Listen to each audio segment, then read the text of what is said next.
आवाज येतोय सगळ्यांना? आपण जानेवारी 2026 बरोबर, आता 2026 मध्ये आपण प्रवेश केलेला आहे आणि जानेवारी 2026च्या करंट अफेअर्स पासून आपण सुरुवात करूया. सो स्टार्ट करायचं. आवाज येतोय का मला एकदा सांगा क्लिअर, मग आपण स्टार्ट करूया. ठीक आहे. सो याच्या आधीचं इयरबुक जे आहे तर ते संपूर्ण इयरबुक आपण आपल्या ॲपवर घेतलेलं आहे. सगळ्या बॅचेसमध्ये ते आहे. सो त्यामुळे तुम्ही ते केलेलं असणं अभिप्रेत आहे. 2026च्या कोणत्याही परीक्षा असतील तर त्या कोणत्याही परीक्षांसाठी मागच्या वर्षाचं इयरबुक जे आहे, मागच्या वर्षाचं इयरबुक तुम्हाला करावंच लागणार आहे. आणि त्यासोबतच या वर्षामध्ये जानेवारीपासून तुमची जोपर्यंत परीक्षा आहे तर त्या परीक्षेपर्यंतच्या सगळ्या चालू घडामोडी म्हणजे जवळजवळ 17 ते 18 महिन्यांच्या नोट्स काढू नका. ही जी नोट्स आहे तर ही जानेवारी 2026ची जेवढी नोट्स पुढे पुढे कंटिन्यू होत राहील, 1-2 लेक्चर नंतर मी तुम्हाला ती प्रोव्हाइड करेन, कारण मला याच्याच पुढे ज्या पुढचा डेटा जो आहे तो मला याच्याच पुढे सगळं ॲड करायचा आहे. सो त्यामुळे ती मी जी PDF आहे तर ती तुम्हाला 1-2 लेक्चर झाल्यानंतर एकच PDF तुम्हाला मी प्रोव्हाइड करेन. ठीक आहे. सो जास्त टाइमपास नाही करायचं आहे आपल्याला, बडबड नको, आपण लगेचच स्टार्ट करायचं आहे. आता लक्षात ठेवा, काही जे विद्यार्थी असतात त्या सगळ्या म्हणजे त्याच्यातल्या बऱ्यापैकी विद्यार्थ्यांना डाऊट असतो की करंट अफेअर्स जेव्हा ते वाचायला घेतात मग त्या करंट अफेअर्समध्ये ते एकतर ते सिम्प्लिफाईडचं मासिक असू द्या किंवा मग पृथ्वीची परिक्रमा असू द्या किंवा मग कुठलंही मासिक असू दे किंवा कुठलंही इयरबुक असू दे किंवा कुठलंही मंथली मॅगझिन असू दे, लक्षात ठेवा जेव्हा पण तुम्ही कधीही करंट अफेअर्सचा अभ्यास करता त्यावेळेस एक गोष्ट सगळ्यात आधी आणि सगळ्यात महत्त्वाची म्हणजे जे पुस्तक तुम्ही हातात वाचायला घेतलेलं आहे, मी फक्त करंट अफेअर्ससाठी ही स्ट्रॅटेजी सांगते तुम्हाला, तेव्हा वाचायला घेतल्यानंतर जे हेडिंग असते की नाही हेडिंग, तर आज तुम्हाला ठरवायचं आहे की त्या पुस्तकामध्ये किंवा त्या मॅगझिनमध्ये सपोज की त्याच्यामध्ये 150 पेजेस आहेत किंवा सपोज की त्याच्यामध्ये 120 पेजेस आहेत, तर तुम्हाला ठरवायचंय की मी आज त्याच्यातली 25 पेजेस वाचेन. ओके. मग जेव्हा तुम्ही असं ठरवता की मी त्याच्यातले 25 पेजेस वाचेन त्यावेळेस नका तुम्ही नोट्स काढू नका. मी ह्या नोट्स ज्या आहेत त्या तुम्हाला मी देणार आहे. सो तुम्ही नोट्स काढू नका. ठीक आहे. हां.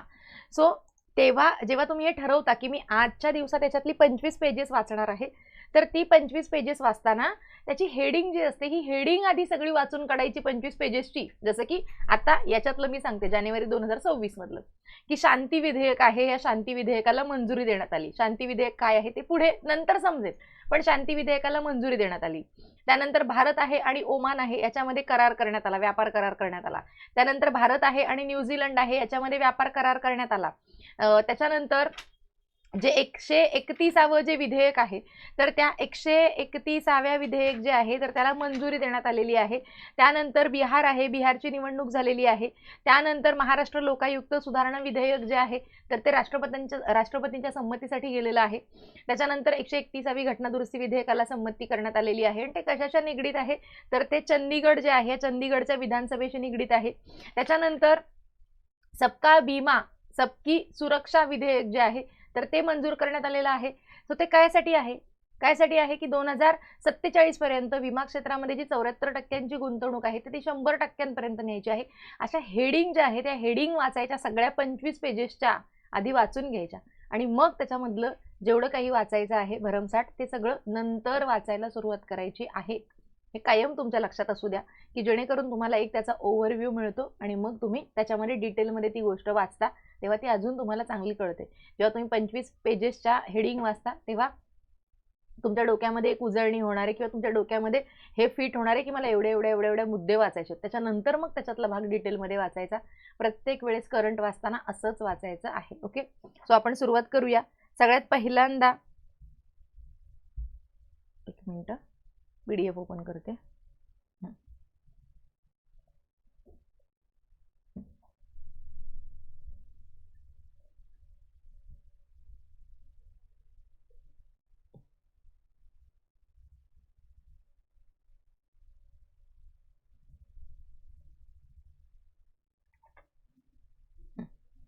दिसतंय सगळ्यांना? माझ्या मागे आहे. जानेवारी 2026 काय आहे पहिलं तर संविधानाचं संथाली भाषा जी आहे या संथाली भाषेमध्ये प्रकाशन करण्यात आलेलं आहे आणि हे जे प्रकाशन करण्यात आलेलं आहे तर ती एक मिनिट तुम्हाला फक्त आवाज क्लिअर येतोय का सांगा आणि मग मी स्टार्ट करते. ओके, क्लिअर आहे. ही जी संथाली भाषा आहे तर त्या संथाली भाषेमध्ये आपलं संविधान जे आहे या संविधानाचं प्रकाशन करण्यात आलेलं आहे. ओके, त्याच्यानंतर संविधानाची ही आवृत्ती जी आहे तर ती ओल चिकी लिपी जी आहे या ओल चिकी लिपीमध्ये ती लिहिण्यात आलेली आहे. भाषा जरी संथाली असली तरी त्याची लिपी जी आहे ही लिपी वेगळी आहे. जसं की आपण मराठी भाषा आहे मात्र लिपी तिची देवनागरी लिपी आहे, तशाच पद्धतीने संथालीमध्ये जेव्हा संविधानाचं प्रकाशन करण्यात आलं तेव्हा ते ओल चिकी या लिपीमध्ये ते लिहिण्यात आलेलं आहे. ओके, हा झाला पहिला मुद्दा. त्याच्यानंतर 2003 मध्ये 92वी घटना दुरुस्ती आहे आणि या 92व्या घटना दुरुस्तीद्वारे फक्त माझ्या मागे PDF जाते का एवढं मला सांगत चला, म्हणजे ते तुम्हाला दिसेल. ठीक आहे, मला याच्यावर पेनाने लिहिता नाही येत आहे, त्याला मी अजून PDF ने त्याची बनवलेली, त्यामुळे त्याच्यावर मला लिहिता नाही येत आहे पेनाने. 2003 मध्ये 92व्या घटना दुरुस्तीद्वारे संथाली भाषा जी आहे या संथाली भाषेचा संविधानामध्ये समावेश करण्यात आलेला आहे. आणि तुम्हाला माहिती असेल की कोणकोणत्या, आता ही तर झाली 2003ची 92वी घटना दुरुस्ती, बरोबर. कुठल्या कुठल्या याच्यासोबत घटना दुरुस्ती आहेत ज्या की भाषेशी निगडीत आहेत, तर तुम्हाला 21वी घटना दुरुस्ती माहिती आहे. त्यानंतर 21व्या घटना दुरुस्तीमध्ये काय आहे, सिंधीचा समावेश केलेला आहे, आपण कालच बघितलं पॉलिटीमध्ये.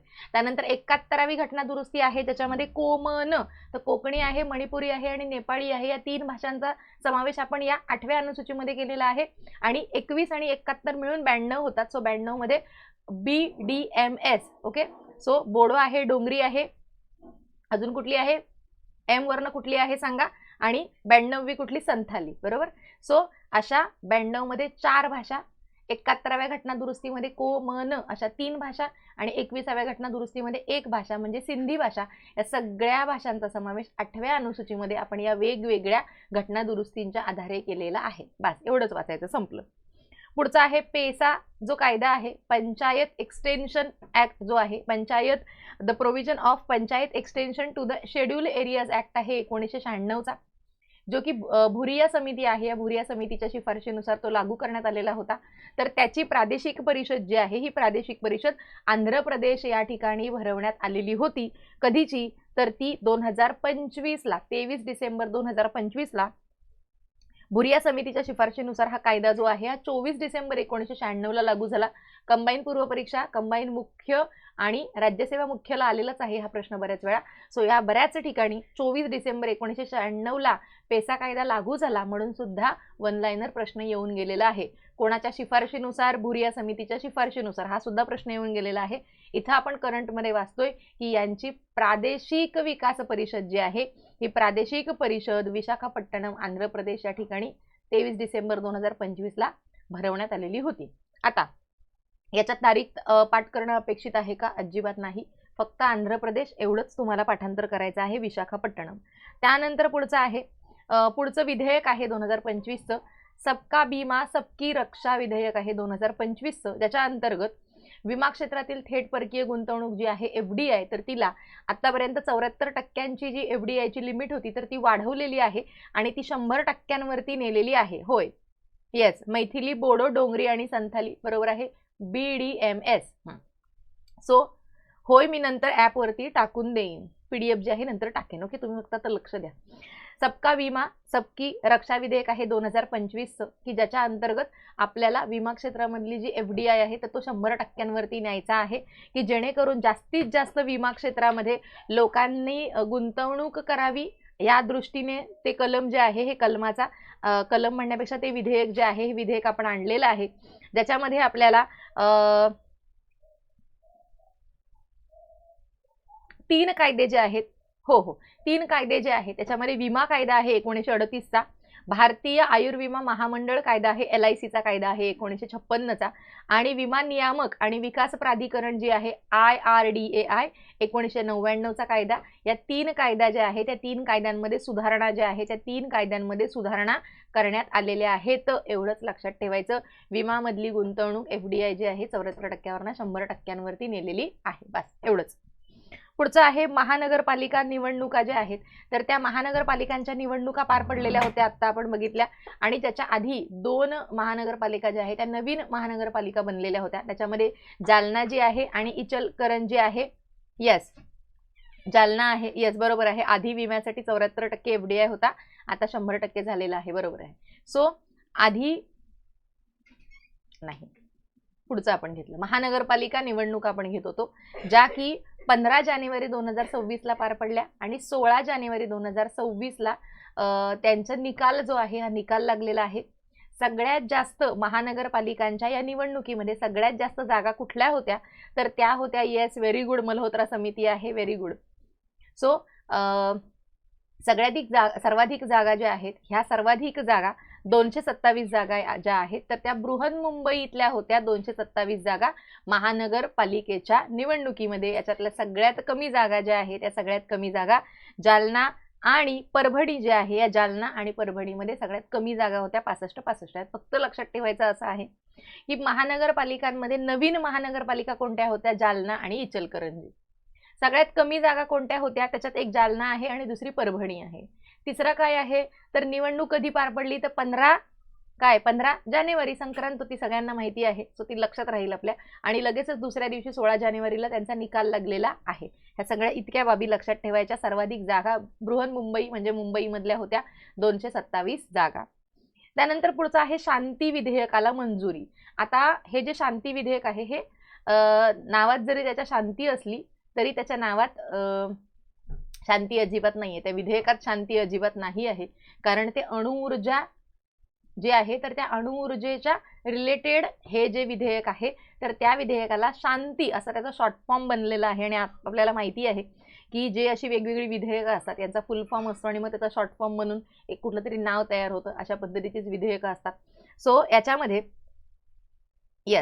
याच्यामध्ये हे जे विधेयक आहे, शांती विधेयक, तर त्याचा फुल फॉर्म असा आहे, sustainable harnessing and advancement of nuclear energy for transforming India 2025. Okay. So आपण याच्यामध्ये काय करणार आहोत, तर याच्यामध्ये आपण अणुऊर्जा जी आहे, या अणुऊर्जेचा शाश्वत वापर करणार आहोत भारताच्या जास्तीत जास्त प्रगतीसाठी. आणि म्हणून आजवर जे आपण 2 क्षेत्र आहेत, जी 2 क्षेत्र फक्त आणि फक्त सरकारसाठी राखीव असलेली 2 क्षेत्र, जे की अणुऊर्जा आणि रेल्वे आहे, तर ते जे अणुऊर्जा क्षेत्र आहे, हे अणुऊर्जा क्षेत्रामध्ये आपण खाजगी क्षेत्राला सहभागी करून घेत आहोत.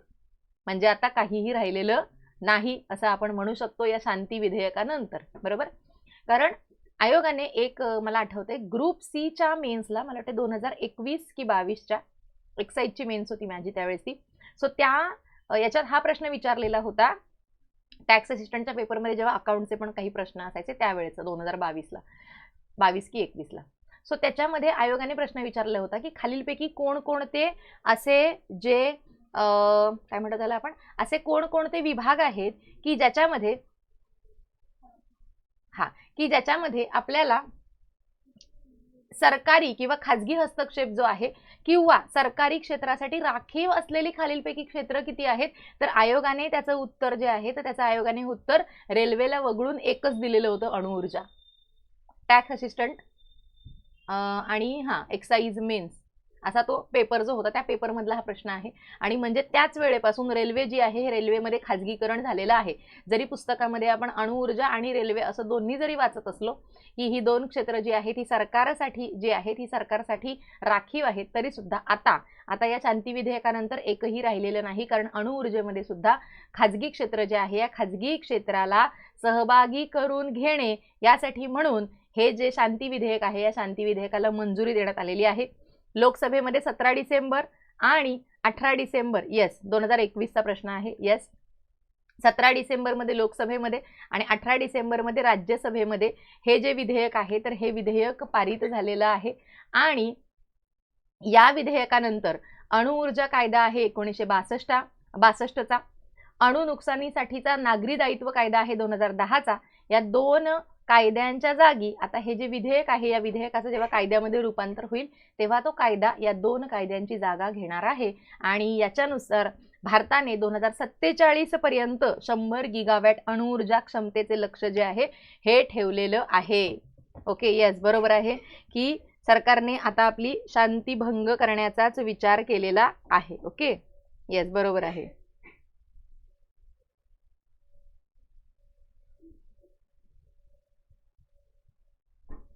बरोबर आहे. येस. त्याच्यानंतर या विधेयकामध्ये काही तरतुदी केलेल्या आहेत.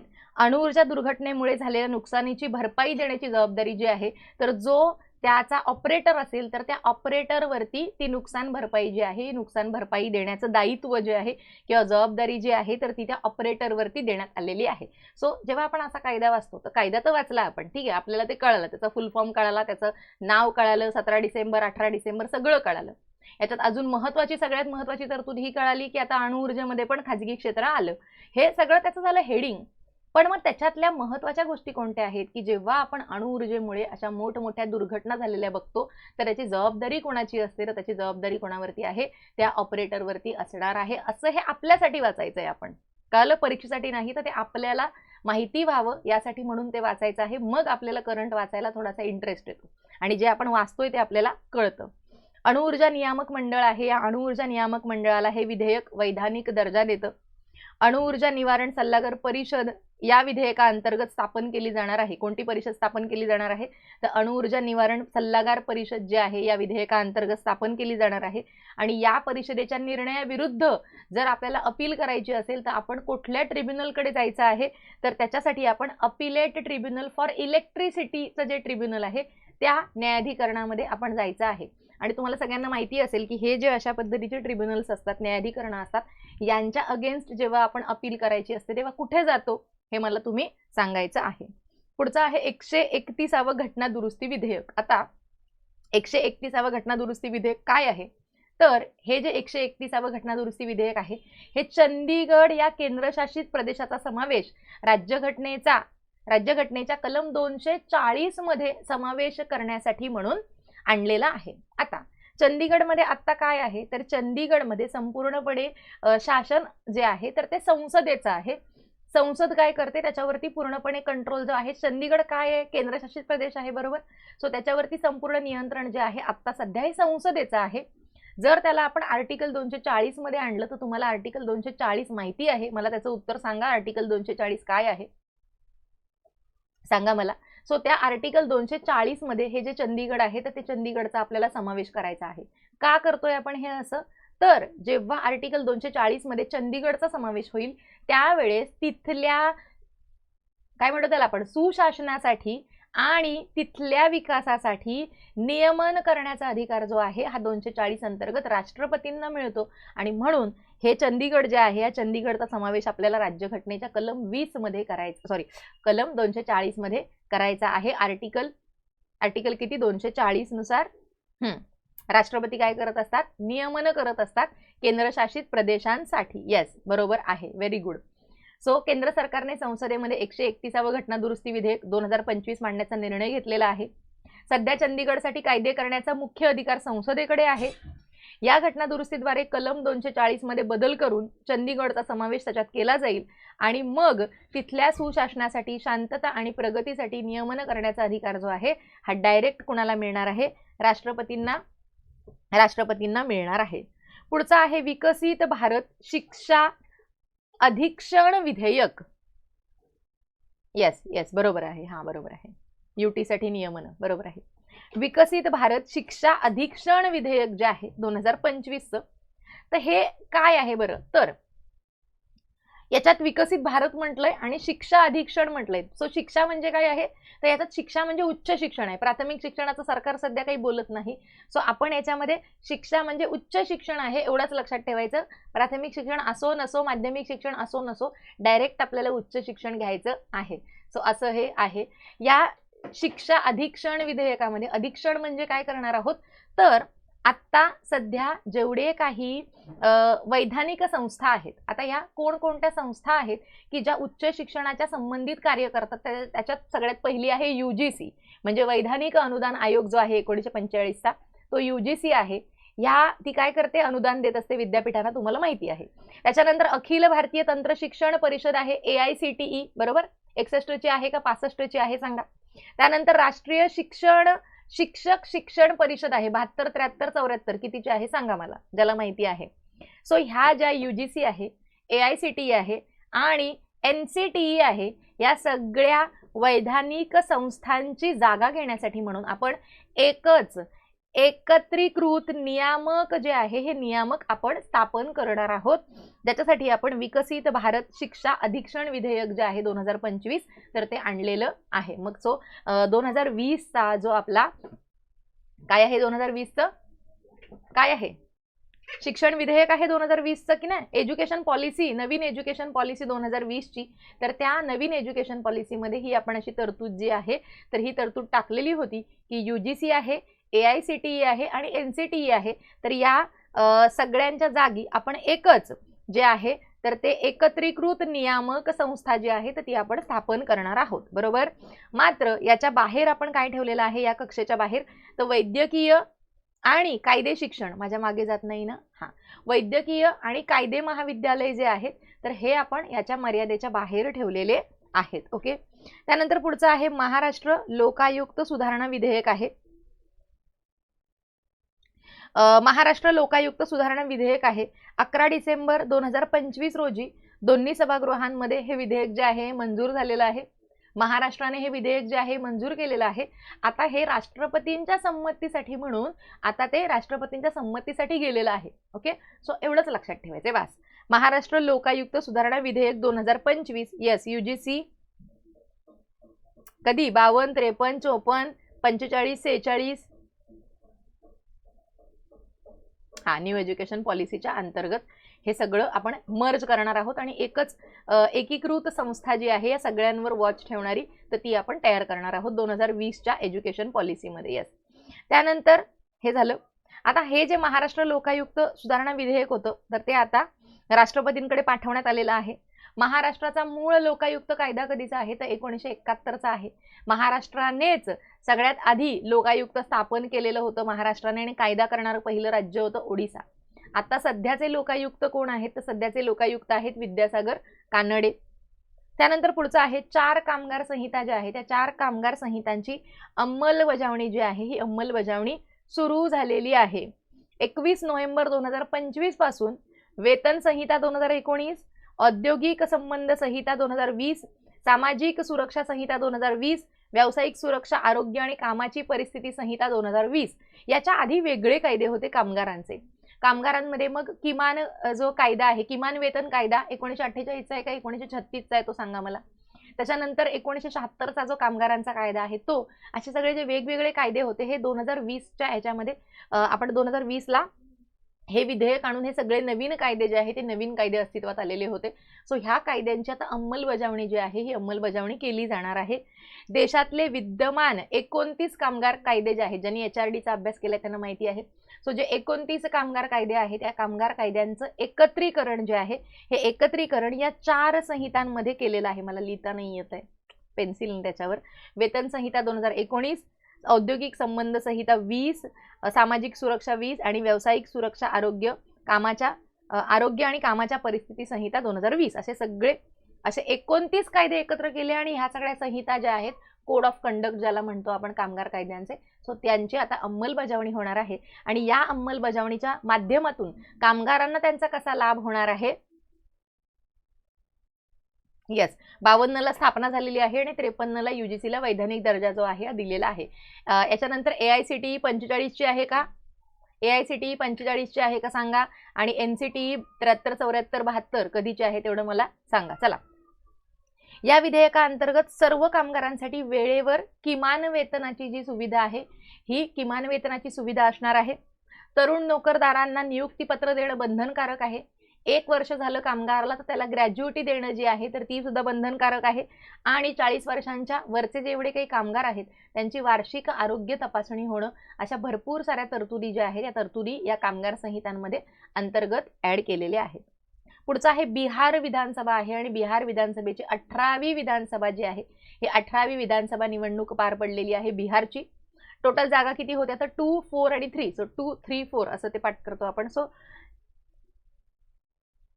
2, 4 आणि 3 243 जे आहेत तर त्या 243 जागा होत्या बिहारच्या विधानसभेमध्ये. आणि 10व्यांदा तुम्हाला माहिती असेल आणि तुम्ही वाचलेलं पण असेल तर 10व्यांदा बिहारच्या मुख्यमंत्री पदाची शपथ नितीश कुमार यांनी घेतलेली आहे. ओके. सो विचार करा, 18वी विधानसभा आणि त्याच्यात 10 वेळा कोण? नितीश कुमार. त्यानंतर हा जो निकाल लागलेला आहे 243 जागांसाठी त्याच्यामध्ये राष्ट्रीय लोकशाही आघाडी जी आहे याच्यामध्ये NDA जी आहे NDA तिला 202 जागा मिळालेल्या आहेत. नरेंद्र मोदी आघाडी, सो NDA अशी लक्षात ठेवायची. त्यानंतर महागठबंधन आहे तिला 35 जागा, BJPला जे आहे सॉरी राष्ट्रीय लोकशाही आघाडी आहे एनडीए, तिला 202 जागा आणि महागठबंधन जे आहे महागठबंधनला 35 जागा. आता ह्या झाल्या युती, कारण 2 युती तिथे लढत होत्या आणि या युतींच्या आतमध्ये मग एनडीए मध्ये बीजेपी आहे, त्यानंतर जेडी आहे, आरजेडी आहे, अशा भरपूर जागा त्याच्यामध्ये आहेत. सो हे एकदा बघून घ्या एनडीए मध्ये कोण कोण आहे ते. सो बीजेपी जे आहे बीजेपी त्या एनडीए मध्ये आहे. तर ह्या खालच्या जागा ज्या लिहिलेल्या आहेत बीजेपी, जेडी, आरजेडी वगैरे या वाचायच्या नाहीत, फक्त एवढंच वाचायचं एनडीए ला टोटल ज्यांचं सरकार स्थापन झालं 202 जागा आणि महागठबंधन आहे याच्यात 35 जागा यांना मिळालेल्या आहेत. फक्त वाचताना तिथं एवढंच लक्षात ठेवायचं आहे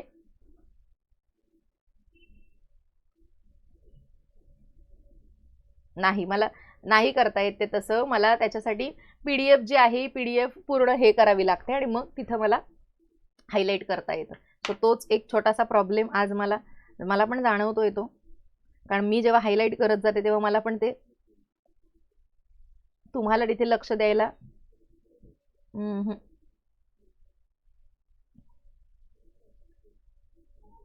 एक सेकंद थांबाल, आपण एक काहीतरी आयडिया करू, थांबा. तोपर्यंत काय करा, वाचा. चला वाचा. हे बिहार विधानसभेची निवडणूक आणि हे जे आहेत त्यांच्याबद्दलची माहिती वाचून घ्या. चला तोपर्यंत एका सेकंदामध्ये त्याला मी काहीतरी आयडिया लावूया आपण. फक्त मला 5 सेकंद द्या, फक्त 5 सेकंद. ठीक आहे.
आली आहे, थांबा.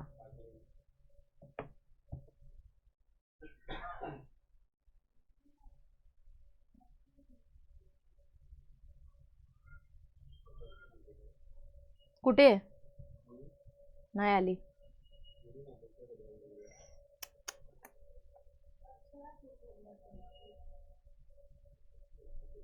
एकच मिनिट.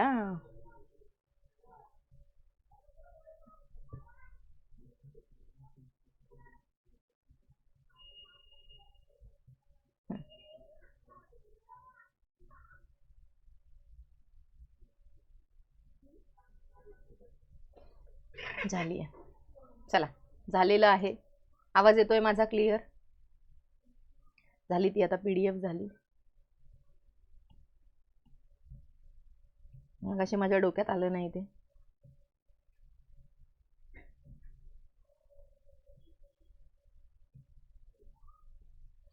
चला मी नंतर रिवाइज करताना सगळं वाचून घेईन. ठीक आहे. सो आता आपण पुढे जाऊया आणि मग नंतर रिवाइज जेव्हा आपण करू सगळं परत 5 मिनिटात तेव्हा आपण मग परत तिथं येऊया. ओके. ठीक आहे. चला बिहार विधानसभेची निवडणूक झालेली आहे आणि बिहार विधानसभेच्या निवडणुकीमध्ये टोटल जागा किती आहेत तर टोटल जागा आहेत 243, ज्याच्यामध्ये राष्ट्रीय लोकशाही आघाडी आहे एनडीए, तिला 202 जागा मिळाल्या आणि महागठबंधन जे आहे या महागठबंधनला 35 जागा मिळालेल्या आहेत. त्यानंतर मैथिली ठाकूर जी आहे देशातील सर्वात तरुण आमदार बनलेली आहे 25 वर्षांची. त्यानंतर नितीश कुमार आहेत बिहारचे मुख्यमंत्री झालेले आहेत. नितीश कुमार जे आहे त्यांनी 10व्यांदा विक्रमी मुख्यमंत्री पदाची शपथ घेतलेली आहे. नितीश कुमार यांनी बिहारचे सर्वाधिक काळ मुख्यमंत्री राहणारे नेते म्हणून विक्रम केलेला आहे. बिहारचे ते 22वे मुख्यमंत्री आहेत. इतके वेळा त्यांचे मुख्यमंत्री बदलत असतात. का बदलतात हे तुम्हाला सगळ्यांना माहिती आहे. सरकार पडतं, अविश्वासाचा ठराव मांडला जातो, युतीची सरकारं असतात, त्याच्यानंतर पक्षांचा पाठिंबा काढून घेतला जात असतो आणि मग सरकार पडत असतं आणि मग परत परत निवडणुका होतात आणि मग काय होतं, नेते पण बदलतात. त्यानंतर नितीश कुमार जे आहे तर नितीश कुमार यांचा जन्म 1 मार्च 1951 झालेला आहे. राजकीय जनता दल युनायटेड राजकीय जनता दल युनायटेड हा त्यांचा पक्ष आहे. त्याच्यानंतर 1970च्या दशकामध्ये जयप्रकाश नारायण यांच्या नेतृत्वात JP जनता दल युनायटेड, बरोबर, जनता दल युनायटेड त्यांचा पक्ष आहे. 1970च्या दशकामध्ये जयप्रकाश नारायण यांच्या नेतृत्वात JP चळवळीपासून त्यांची कारकीर्द जी आहे 1970 पासून सुरू झालेली आहे. पुढचा आहे नगर परिषद आणि नगरपंचायतीच्या निवडणुका झाल्या 2025चा पहिला टप्पा 2 डिसेंबर, दुसरा टप्पा 20 डिसेंबर. सो सगळ्या डिसेंबरमध्येच निवडणुका आपण सगळ्यांनी बघितलेल्या आहेत. त्याच्यानंतर राजकीय पक्ष जे आहे त्या राजकीय पक्षांना भरपूर साऱ्या देणग्या ज्या आहेत त्या सर्वाधिक म्हणजे भरपूर साऱ्या देणग्या देण्यात आलेल्या आहेत, भरपूर साऱ्या देणग्या मिळाल्या. त्याच्यामध्ये BJP जे आहे या BJPला सर्वाधिक देणग्या ज्या आहेत या मिळालेल्या आहेत. पुढचं वेगळंच आहे, ओडिसा आहे. ओडिसामध्ये आमदारांचं वेतन जे आहे या आमदारांच्या वेतनामध्ये तिप्पट वाढ करण्यात आलेली आहे. आणि मग आता वेतनात वाढ केली, मग मागचे बोलणार ना, ज्यांना की पेन्शन मिळते, सो पेन्शनमध्ये सुद्धा तिप्पट वाढ करण्यात आलेली आहे. सो ओडिसामध्ये आमदारांच्या वेतनात तिप्पट वाढ करणारे विधेयक मंजूर झालेलं आहे आणि निवृत्ती वेतनात सुद्धा तिप्पट वाढ करण्यात आलेली आहे. त्यानंतर तुम्हाला आठवत असेल उत्तराखंड, बरोबर, त्यानंतर काय आहे